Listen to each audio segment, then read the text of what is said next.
ప్రాజెక్టుల నిర్వహణ, బ్యారేజీల పరిస్థితిపై అధికార కాంగ్రెస్, ప్రతిపక్ష బీఆర్ఎస్ పార్టీల మధ్య మాటల యుద్ధం మరింత ముదిరింది. బీఆర్ఎస్ వరుస విమర్శలు గుప్పిస్తుండగా నీటిపారుదల శాఖ మంత్రి ఉత్తమ్ కుమార్ రెడ్డి అంత్య తీవ్ర స్థాయిలో కౌంటర్ ఇచ్చారు. ఇక మేడిగడ్డ, అన్నారం, సుందీల బ్యారేజీలపై బీఆర్ఎస్ కావాలని తప్పుడు ప్రచారం చేస్తుందని మంత్రి మండిపడ్డారు. ఈ 3 బ్యారేజీల పునరుద్ధరణకు తమ ప్రభుత్వం పూర్తిగా కట్టుబడి ఉందని స్పష్టం చేశారు. అంతేకాకుండా ఎల్లంపల్లి ప్రాజెక్టును నిర్మించింది కాంగ్రెస్ ప్రభుత్వమేనని, కానీ బీఆర్ఎస్ తామే కట్టినట్టు దొంగ క్రెడిట్ తీసుకునే ప్రయత్నం చేస్తుందని ఆరోపించారు. ఇక 3 బ్యారేజీలు పనిచేయకపోయినా ఎల్లంపల్లి ప్రాజెక్టు మళ్లీ నిండింది.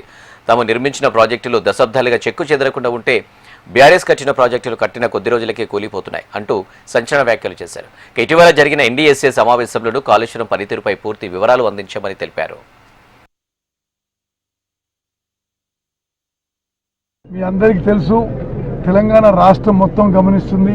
ఈసారి కూడా మేడిగడ్డ, అన్నారం, సుందిల్ల బ్యారేజెస్ కానీ వాటి పంపోజ్ కానీ ఉపయోగించకుండానే ఇప్పుడు ఎల్లంపల్లి రిజర్వాయర్ 20 టీఎంసీలకి నిండడం జరిగింది. వర్షాలు ఆ విధంగా వచ్చినాయి, గోదావరి నదిలో ఆ ఇన్ఫ్లో వచ్చి నిండడం జరిగింది. ఈ విషయంలో మా ప్రభుత్వాన్ని ఏదో మేము తప్పు చేస్తున్నట్టుగా ఒక తప్పుడు ప్రచారం బీఆర్ఎస్ పార్టీ చేసిన విషయం కూడా మీ ద్వారా యావత్ రైతులకి, తెలంగాణ ప్రజానీకానికి మరోమారు తెలియజేస్తున్నాం.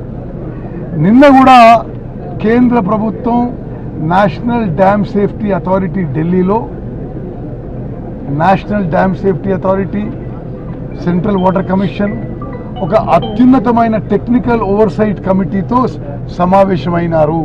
మా ప్రభుత్వం తీసుకుంటున్న చర్యలు, టైం షెడ్యూల్స్ పై పూర్తిగా నేషనల్ డ్యామ్ సేఫ్టీ అథారిటీ కానీ, టెక్నికల్ ఓవర్సైట్ కమిటీ కానీ నిన్న కూడా ఏకీభవించడం జరిగింది.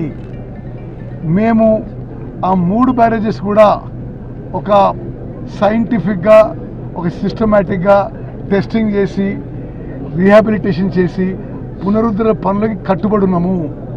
మాకు వాటి 3 విషయంలో కూడా ఏ రాజకీయ దురుద్దేశం లేదు. బట్ ఒకటి, టీఆర్ఎస్ పార్టీ చేస్తున్న తప్పుడు ప్రచారం, ఎల్లంపల్లి రిజర్వాయర్ కట్టింది గతంలో కాంగ్రెస్ పార్టీ.